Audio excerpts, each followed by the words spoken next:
Kicking off the list at number 10, Darkclaw.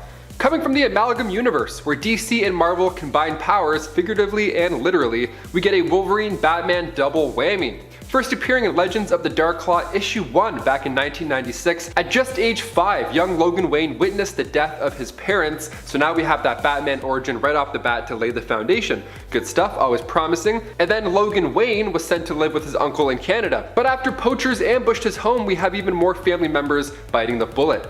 So far, so sad. Okay, so Logan Wayne enlisted then in the Royal Canadian Air Force and soon after the Weapon X program. This is all starting to sound a bit familiar, I bet. That's when the Wolverine origin comes in. Logan Wayne got the adamantium treatment, but it was a failure. In a way, kind of. Because Logan wasn't this mindless brute like he was in the comics. See, now he kept his sanity. So now we're starting to get more of a positive vibe, which is good for a good start of this list.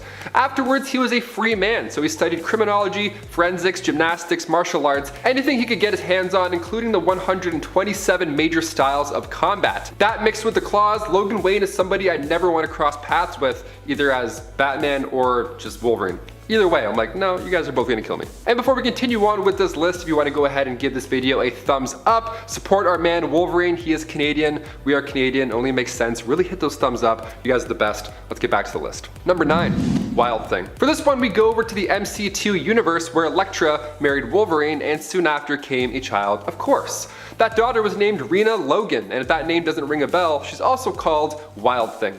Marvel's MC2 imprint quickly gained momentum after What If issue 105, which introduced us to a universe full of other super kids. Wild Thing's powers are very similar to her father's, obviously. I mean, even just by looking at her, you could probably make a guess who she's an offspring of. All that aggression, you're like, okay, it's definitely Wolverine. She also possesses the power of regenerative healing and super strength, but what makes her stand out really is the psychic claws. Instead of adamantium claws, she has minor psionic abilities that allow her to manifest her own claws, but if she focuses hard enough, if she really thinks, she can have claws, real life claws like her father, and dish out physical damage too. Mental, physical, she's got you beat in both realms. Number 8, HYDRA Wolverine. Hearing Cap say "Hail Hydra" in Endgame was a wild moment to witness in theaters. Steve using future knowledge to save the day instead of kicking everybody's ass in the elevator, whilst tipping his hat to comic book fans, it was a nice moment, beautifully written in. In Exiles issue 92, we get to see Logan turn sides briefly as well. In this reality, Wolverine is a Hydra agent and the Invisible Woman is Madam Hydra, and to make things even more strange, they're both lovers. Yeah, this odd couple here alongside Slaymaster left their reality after fighting the Exiles, and they tried to conquer the multiverse. HYDRA Wolvie wasn't around too long, for he was actually brutally taken out by the Cat with his own claws in New Exiles issue 12. Number 7. Captain Logan. Coming from the Noir series, Earth 90214, Jim Logan was a detective, much like our 616 Logan. His past was also troubled. His partner was his half-brother named Dog Logan, who has the brains of a bedbug and the manners of a gutter rat. And that's in his words, not mine. His origins are a little bit messy when it comes to the Noir verse, because in X-Men Noir, Mark of Cain, Wolverine's origins are that of a bootlegger whose past is never really touched on. All we know is that he's a former lover of Jean Grey, and that he was the one who took out Scott Summers' left eye. But here in Wolverine Noir, he's a detective with a gritty Catholic past. Either way, the Noir versions of Wolverine is quite dark, and although his claws aren't built in this time around, he still has them as a weapon of choice. Real Freddy Krueger style, I like it. Number 6, Weapon X. One of the more extreme versions of Wolverine, Weapon X came from the Age of Apocalypse storyline, and the first time we meet him is in X-Men Alpha issue 1. Weapon X was a member of the X-Men, only this time around Magneto is running the team. How lovely is that? He's great. One of the most notable differences between this Logan and others is that Weapon X is missing a hand. He had battled Cyclops, and although he lost it in the fight, Logan can still use claws on that arm. Now in this reality, Weapon X was married to Jean Grey, so a little light in this warped reality. Love still exists out there, it's true. He later on became Weapon Omega, aka the heir to Apocalypse, so it's really not that great. There's love, but there's also evil stuff. Number 5, Zombie Wolverine. We're just a day out from another episode of What If on Disney Plus, and we're all so excited, and I'll be honest, a little bit nervous because those zombie Avengers are still super powered and they're still on the way. Zombie Wolverine first appeared in Ultimate Fantastic Four issue 22. Now at the Xavier Institute, Wolverine and the X-Men were taken on a zombified Alpha Flight when Magneto came in to saved the day. He was part of the crew that went to fight off the remaining horde, but I did introduce him as Zombie Wolverine, so yes, he was sadly infected. Wolverine was bitten by Zombie Hawkeye and Zombie Cap, and after he turned into one himself, he defeated and then ate the Silver Surfer. An afternoon snack quickly gave Wolverine cosmic powers, quite the upgrade.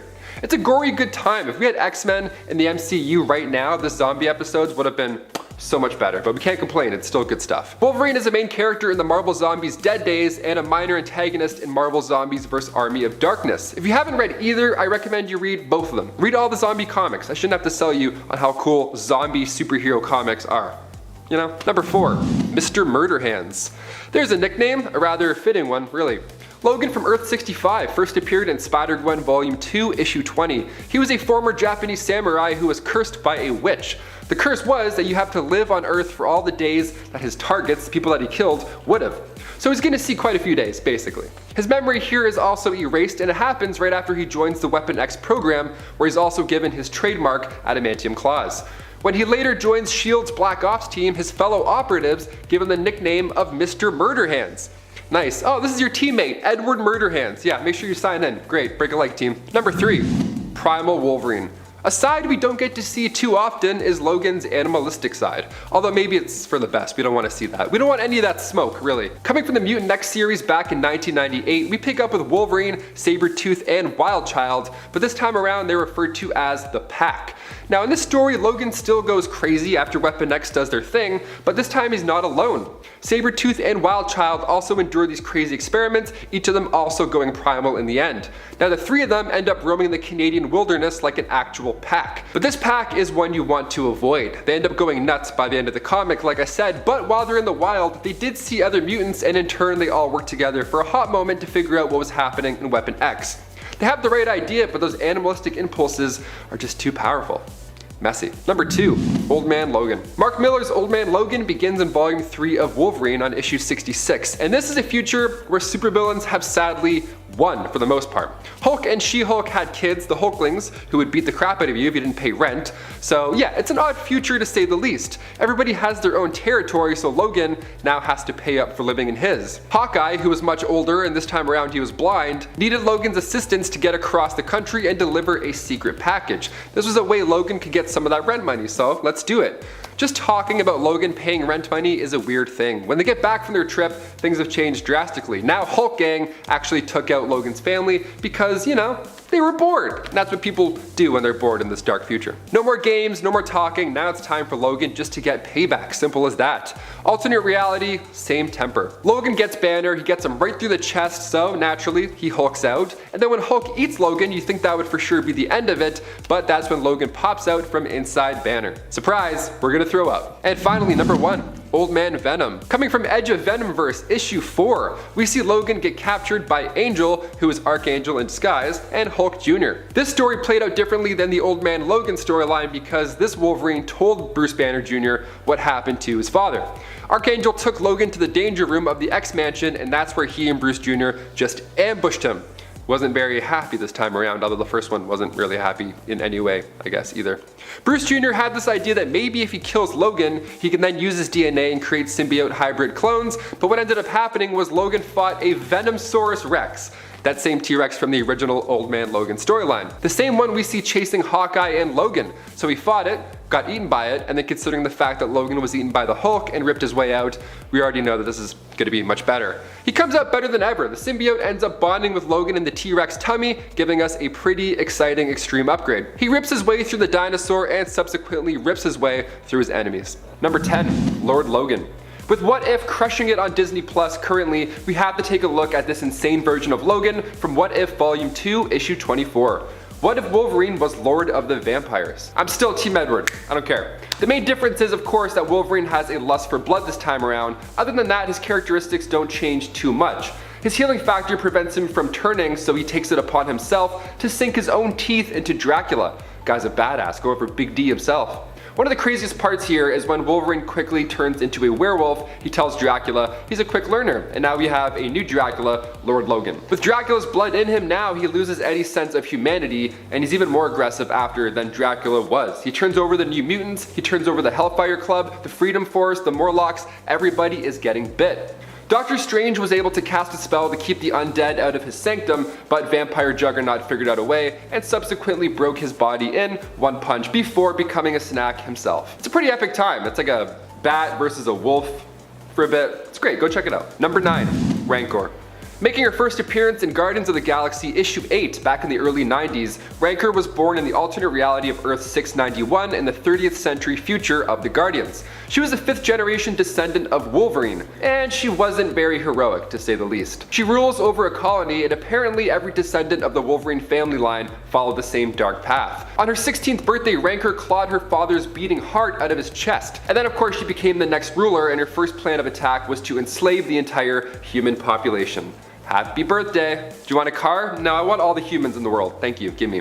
After the Guardians defeated her and destroyed her planet, she stole one of Wolverine's claws from the Shi'ar Museum and headed out for Earth. Now she alongside her lieutenants were captured and recruited by Dr. Doom, so Rancor helped Doom locate the Inhumans on the moon. She turned against Doom and was eventually rescued by the Guardians, but Doom had this pretty sweet weapon with him the whole time. But before we explain that weapon, if you want to go ahead and give us a thumbs up, those likes really do wonders for our channel. You're amazing, thank you so much for your support. Now let's get right back to the list. Number 8, RoboClaw. James Gunn has brought the Guardians to life in such a unique and fun way, but back in those early issues, we meet a pretty terrifying version of Logan. Dr. Doom revealed that he had Wolverine's adamantium skeleton and he had killed Logan at some point in the past, and then Doom transferred his own brain into the adamantium skeleton. So now he's like kind of like a robot version. It's pretty sweet. To see Rancor fight this Terminator version of her own family is pretty mind-bending. It's very entertaining. Rancor is using that same Wolverine claw that she found at the museum as a weapon, enforcing the fact that possessing a weapon means nothing without the ability to use it. She then stabs the Doom skeleton right in the eye, and that does the trick, followed by a little shock therapy. Number 7, Earth X. James Howlett from Earth 9997, and here he's actually not a mutant, he's pure human. We learned that Wolverine's ancestors were actually a group of early humans known as the Moon Clan. What happened was when the first celestial host arrived, it blocked out the moon, and the moon, to the Moon Clan, I mean, they worshipped the thing, so when it disappeared, so did they. They ducked out in a cave, they weren't sure what was going on, but they wanted no part of it. They were one of the few links of humanity that weren't manipulated by the Celestials. So Logan's natural DNA was now able to evolve, growing into his abilities like enhanced senses, bone claws, healing factors, all the good stuff. So when Charles recruited him into the X-Men, he might have been aware that Logan isn't truly a mutant. So next time there's a lunar eclipse, I'm gonna go hide in a cave somewhere up north, you know, just to see what happens. Number 6, Days of Future Past. In the Age of Ultron comic, we see again a dark future where the Avengers are getting whooped. Ultron is using Vision as a conduit from the future, like the world's most painful game of telephone, and the Avengers don't really see a way to get Ultron to stop, so they send Sue Storm and Logan back in time to find a solution. Now Logan's solution was to just straight up kill Hank Pym to make sure Ultron isn't created. But in doing so, this opened a dark alternate future, so when they go back to this new timeline they've created, the Kree-Skrull Wars now move to Earth, and they run into the Defenders of that timeline, and also Logan of that timeline. That's a lot of Logans in one story, but is there ever enough? Really? No, never. Number 5, The Hooded Man. Making his first appearance in Fantastic Four issue 558, the Hooded Man is James Howlett from the year 2509. Now at this point, he had given up the whole Wolverine alias, and now he was calling himself the Hooded Man. Reminds me of Hawkeye when he turned into Ronin in like Endgame. We love hooded people, especially Robin Hood, he's OG. Now in this future, he alongside the Fantastic Four have formed the New Defenders. The New Defenders use the body of a deceased Galactus to travel back in time. They transported their dead world to Earth 616, now their new world. Well, it's literally called that, New World, NU World. It's an exact replica of Earth. Ted Castle and others created this knowing that our current Earth would be uninhabitable in just a mere 30 years. So the New Defenders settled here with present day Fantastic Four, but eventually Logan, aka the Hooded Man, went back to his own reality to rebuild the population with Gaia. It's gonna be really busy. That's gonna be a busy time. Number 4, Wolverine. First appearing in Wolverine Volume 4, Wolverine was a fierce demon from the underworld, as if his name didn't maybe tip you off already. He first approached a man named Roger who hated Wolverine so much because he actually blamed the death of his wife on Wolverine. The demon then told Roger that if he joined the Red Right Hand, he would help him get revenge. So, sounds great, Mr. Demon, thank you so much. And then he disappeared. So he joined the organization, and he alongside other Right Hand members sacrificed a man and a woman in order to get the demon to come back again. The demon returned, took out those two people, and then in turn told Roger it was revenge time. All the while, Wolverine was tricked inside of a van where the founder, leader of the Red Right Hand, performed a ritual to have Wolverine take over Wolverine's body. Wolverine was then forced to attack all of his close friends, and as dark as this one is, I gotta say, it's one of my favorite versions of Wolverine. Maybe it's the flaming claws, maybe it's Maybelline, I don't know. I love him. Number 3, The End. In Wolverine The End, we see an aged Wolverine as he embarks to take down the last of the Weapon X program, all the while he's dealing with himself becoming less immortal. This 6-parter is a great gloomy time. It opens with Wolverine in the snowy landscapes of Canada, struggling to even hunt a deer. Now it hurts him to retract his claws, you know, super arthritis ain't a joke, and now he has long white hair, and I gotta admit, watching him struggle is depressing but really entertaining.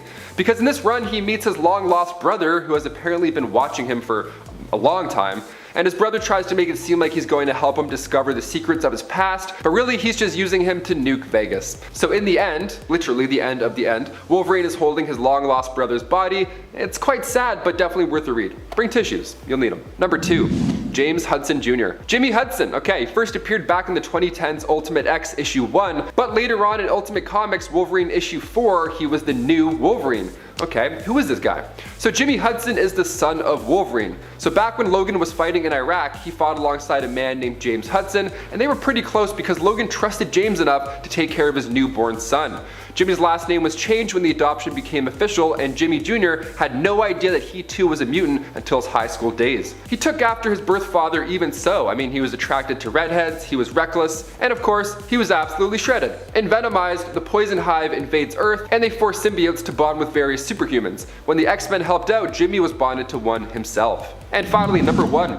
Weapon H. Making his first appearance in Totally Awesome Hulk issue 21, Clayton Cortez was originally a Marine and former Eagle Star contractor whose team was originally hired to go after the villagers of Uzhanka for sabotaging a Roxxon pipeline. Clay turned against his own men, saving lives, but he also put himself in a dark spot. He was captured and sold to Dr. Alba, head of Weapon X Batch H Division, which was this neat division that made Wolverine Hulk hybrids. Gotta love those. H Alpha was unlike the others because he wasn't recruited by Director Stryker, so he wasn't a true believer in his cause, and that Dr. Alba left more of his brain in there than the other subjects in hopes that he would train better. Okay, leave a little bit of brain left, see what happens.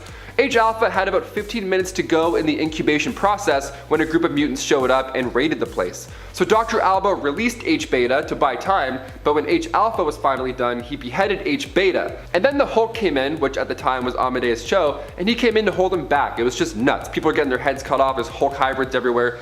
It's really loud, must be a really loud day. Once the Weapon X staff left, Weapon H stopped fighting, and then he jumped far away. Number 10. Dirty Bomb Wolverine. Why does this sound like some sort of sexy nickname for Wolverine? It really is not. Instead, this alternate version of Wolverine is an empty clone that was created in the current Wolverine series and used to basically burn vampires loyal to Dracula from the inside out. This all went down in a battle in the effort of freeing Omega Red from Dracula's hold over him, while also getting back at Drac, who was attempting to get his hands on Wolverine so he could use his blood to allow his own vampire army to walk around during the day, making them obviously much more powerful. Omega Red's plan to stop Dracula was to give him what he wanted, which meant making a clone of Wolverine who was gene edited to have blood that was thick with photonic cells, similar to the ones found in plankton, which produce their own luminescence. Basically, the blood of the Dirty Bomb clone Wolverine then had the opposite effect on the vamps who consumed it, meaning they would be burnt from the inside out as opposed to being able to walk in the day. Having a gene edited clone of Wolverine is a frightening prospect, and a clone who is used simply as a decoy and bomb is pretty morally scary. And then there is the added factor of how it made the vampires feel to learn of it. And I'm sure that they were properly terrified before they were all killed. Minus Dracula, of course, who got away in the end, like he always does. Although the mutants won the battle in issue number 12 of the current Wolverine series, they did not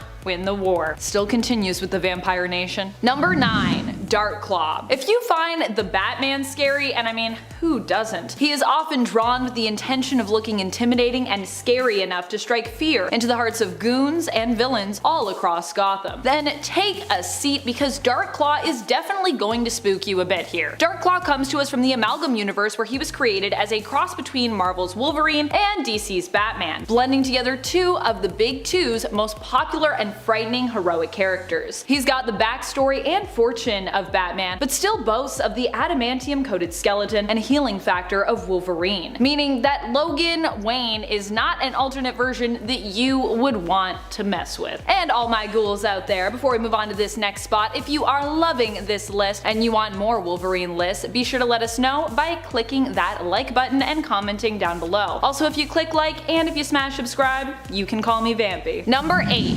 Phoenix. One of the most terrifying versions of Wolverine in terms of what he could be capable of has to be the Wolverine from the alternate future where Thor ends up as All-Father and Loki wipes out all of humanity, just to make his brother suffer, of course. In this dystopian future, Wolverine himself ends up being chosen to become the new host for the Phoenix Force after his own death. Phoenix Logan was obviously capable of many different insane feats due to him being imbued with, well, the Phoenix Force, even managing to save Loki from the Celestials. Pretty impressive. However, Phoenix Wolverine would prove to be not quite as scary when facing a future version of Doom, who obliterated him. But Logan, being imbued with the power of the Phoenix Force, meant that he could resurrect, and in order to ensure that Doom would be defeated this time around, he sacrificed himself to empower All-Father Thor's weapon Mjolnir in the continued battle. Also, that would be the one really powerful Mjolnir. It's like Mjolnir with the Phoenix Force. That's crazy. Number 7. AKTHIRO. Sure, Daken is a character all his own, but I also counted a clone that was used as a dirty bomb against vampires, so I feel like if I do that, it would be really insulting if we did not talk about AKTHIRO. Daken was an alternate version of Wolverine during Dark Reign, where Norman Osborn basically took over in the comics, where he forged the organization Hammer and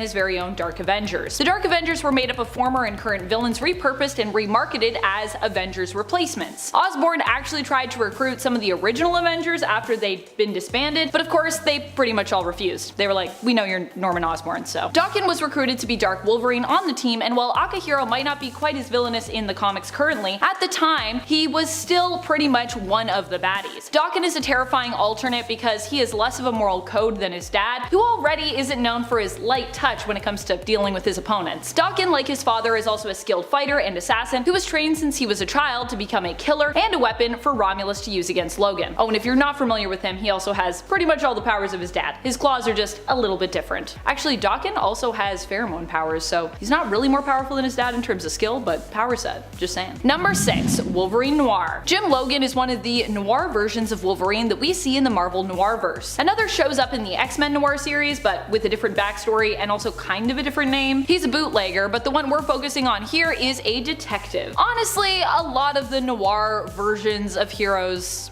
are detectives. But back then in the stories, everyone was a detective, so I'm fine with it. Either way, I personally think that narrative fits Wolverine's power set just a little bit better, being a skilled tracker himself. Jim in Wolverine Noir is part of Logan and Logan, a detective agency that boasts that they're the best there is at what we do. The whole look of the series is very creepy, very noir, and it also draws a lot on the backstory of Wolverine given to us in his origin series, where we learn of how he was mistreated as a boy, his relation to Dog, and his childhood love and friend Rose. In this version of the story, Logan's father is a very religious preacher who often forces young Jim to sit and listen to his sermons while he rehearses them. Number 5. Old Man Logan. Definitely one of the scariest alternate versions of Wolverine out there when it comes to the reality in which he resides. Old Man Logan hails from the alternate reality of Earth 807-128. In this reality, it was Wolverine himself who was responsible for the death of the X-Men, as he was tricked by Mysterio into slaughtering all of them when the villains took over and ended up finally winning the day. Flash forward to the future where Wolverine is old and he doesn't go by that codename anymore because, well, it brings back pretty painful memories, which he still is haunted by to this day. Instead, he's simply known as Logan. But even though he tries to stay away from heroics, retiring, and even settling down with a wife and kids, he can't seem to escape his vigilante ways. After his family are killed when he is late to pay forced protection money to the Hulk gang, Logan himself seeks revenge, inevitably and gruesomely freeing pretty much everyone from the villainous nature of deranged Pappy Banner and his inbred family. That Hulk gang. Oh boy. Number 4. Cancerverse Wolverine. We don't know that much about Cancerverse Wolverine, who hails from the Earth of 10011, but we do know, like many others who hail from this reality, Wolverine here is horrifying to behold, and he is part of the X-Men, spelt E-X-Men. In the Cancerverse, death was completely eradicated, which you might think would bring about a sort of paradise in the cosmos, but instead this change had, well, the opposite effect, mutating everything into one big horror show. Turns out death wasn't quite as bad as we all thought, and that life, left unchecked, is actually horrifying. Who would have guessed? Number 3. X-24. In the film Logan, X-24 was an even more deadly clone than X-23. This was a clone version of Wolverine genetically engineered to be as powerful as Wolverine in his prime, perhaps even more so, and who was much more easy to control and manipulate. Not as free thinking and just more of a straight up berserker. So basically like Wolverine without any of his moral code at all, or any inhibitions. This made X-24 the perfect weapon to be used against Wolverine himself and escapee Laura, aka X-23. It took a lot to take down X-24, and his perceived strength and ruthlessness in the film made him a terrifying nemesis to watch. I don't know about you, but I got so anxious every time he showed up on screen in that initial watch through of Logan. Even when I rewatch it now, I'm like, Logan, no, X-24's coming for you, run! Number 2. Lord of the Vampires. This alternate version of Wolverine comes to us from the What If series Volume 2, Issue 24. Here the fate of the world was forever changed when during the X-Men's battle with Dracula, Storm ultimately decided to remain with Dracula. This changed the course of history forever as Wolverine and the other heroes were captured and transformed into vampires themselves. However, Wolverine's willpower proved much too strong for Dracula to tame or control. And so, he was challenged and later defeated by Wolverine, who then became the new Lord of the Vampires. What's scarier than a Terminator-style clone version of Wolverine? How about a vampire version of Wolverine who rules over all of the other vampires and can turn anyone into his loyal thrall? Number 1. Zombieverse Wolverine. Actually, I feel a little bad that I put the zombies above the vampires in this list, but here we are. I don't know how, but I almost actually forgot to mention Zombieverse Wolverine on this list. I guess maybe it's just because I'm so fixated on vampires, which I guess makes sense. But it's really shocking considering how emotionally scarring and overall how terrifying I find the Zombieverse in Marvel to be. It's just a real horror show over there. Over on Earth Z or Earth 2149, Wolverine isn't just any old zombie either, but becomes one of the zombie cosmic or zombie galacti, after he and a group of chosen few fight over and successfully devour Galactus's remains. For a long time, this granted zombie Wolverine the power cosmic, so not only was he now a terrifying member of the undead with Wolverine's killer instincts and fighting prowess, but then he also had the power cosmic on top of that. Wow. Coming in as the first entry on our list at number 10, we've got to go with Kuin, the teenage alien clone. During a misadventure that saw Wolverine stranded on a planet at the edge of the cosmos, far away from any other X-Men or Avengers, he found himself coming face to face with a young boy that seemed to share his exact power set, including an adamantium skeleton. Named Kuin, this boy is eventually revealed to have been created by an alien race that worships Wolverine and sees him as a missing link needed to create the ultimate being. Unfortunately, it's also implied that the cloning process was imperfect and that the adamantium attached to Kuin's bones might not be able to grow with the rest of his body, leaving this story just as tragic as it is odd. Coming in at number 9, we have Jimmy Hudson, the son of Ultimate Wolverine. In the Ultimate Marvel Universe, things weren't looking too hot. Magneto had gone off the deep end and murdered a large portion of both the world population and the entirety of the X-Men, even killing Wolverine with a blast powerful enough to rip the adamantium off his bones. Following this universe-changing event, a young boy named Jimmy Hudson was gifted a post-death holographic message from Wolverine revealing himself to be the kid's father. With the same healing factor and claws as his dad, along with the ability to change what substance his claws are actually made of, Jimmy Hudson was an ideal candidate as the X-Men looked to reform after the death of so many members. Coming in at number 8, we've got to go with Torrent. On the alternate world of Earth 9811, the planet was never reverted back from being a patchwork of different realities named Battleworld, and led to many superheroes deciding to settle down on this new plane of existence. Born to Wolverine and Storm, Torrent was a hot-tempered young mutant who possessed both the power to manipulate the weather and heal back from any injury, an incredibly powerful combo that meant she had little to fear when summoning some trademark lightning. Joining a new team of X-Men determined to wipe the robotic Sentinels off their new home, Torrent is definitely a mutant you do not want to mess with. Coming in at number 7, we have SABRECLAW. Hailing from Earth 98-2, this son of Wolverine and an unknown woman absolutely hates his father. So much so that it seems to have literally changed him into appearing more reminiscent of Sabretooth than his actual dad. Wearing adamantium sheaths on his bone claws to make them even deadlier, SABRECLAW was briefly a member of this universe's Sinister Six before eventually being convinced to put his differences aside with his father and help defend the world from the threat of Galactus and the daughter of Loki. Just another day in the wonderful world of weird comic book family dynamics. Coming in at number 6, we've got to go with Wild Thing. Hailing from the same universe as her half-brother SABRECLAW, this daughter of Wolverine and the ninja Elektra has managed to stay on the side of good and become a teenage superhero that would be notable even without famous parents.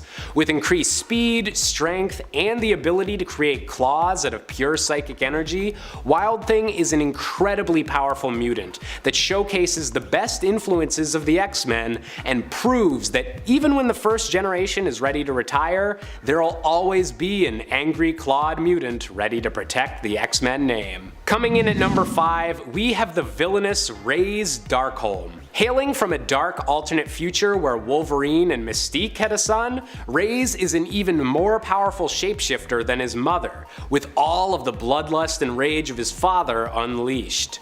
Traveling to the main Marvel timeline and impersonating Kitty Pryde in order to get close enough to strike at his father, Raze planned to wipe out humanity in this reality in order to create a safe haven across the multiverse for all of mutant kind, and was willing to do anything and impersonate anyone to achieve it. Coming in at number 4, we've got to go with something a little more live action than the rest of these comic books, with X-24 from the movie Logan.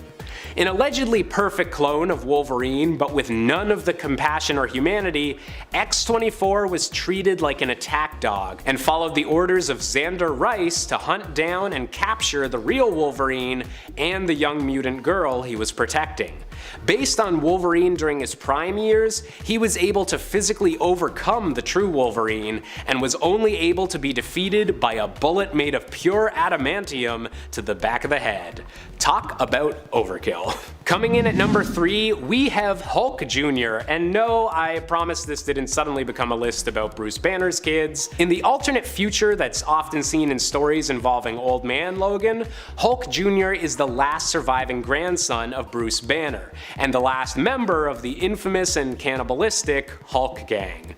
Following their defeat by Wolverine, Logan decided to raise this young gamma-mutated child as a member of his own family.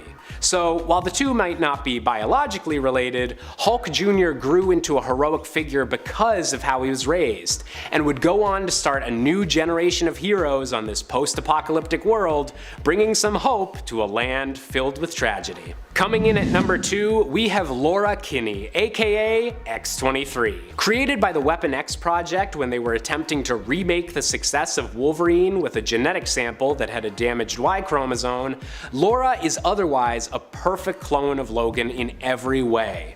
While her early years were traumatic and occasionally brought her into conflict with Wolverine and the X-Men, in recent years she's actually taken up the name of Wolverine herself, living up to the title that's inspired mutants for generations and helping carve out a new place for mutant kind in a new world. And finally, coming in at number 1, we have Daken, the dark son of Wolverine.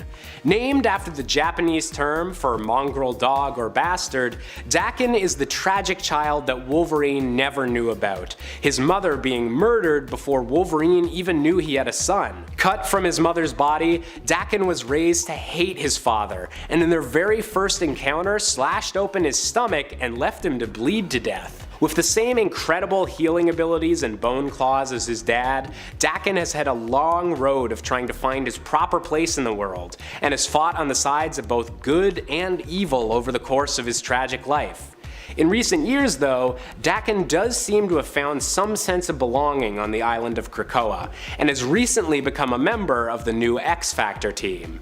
Let's hope he can catch a little bit of a break from his life being so angsty.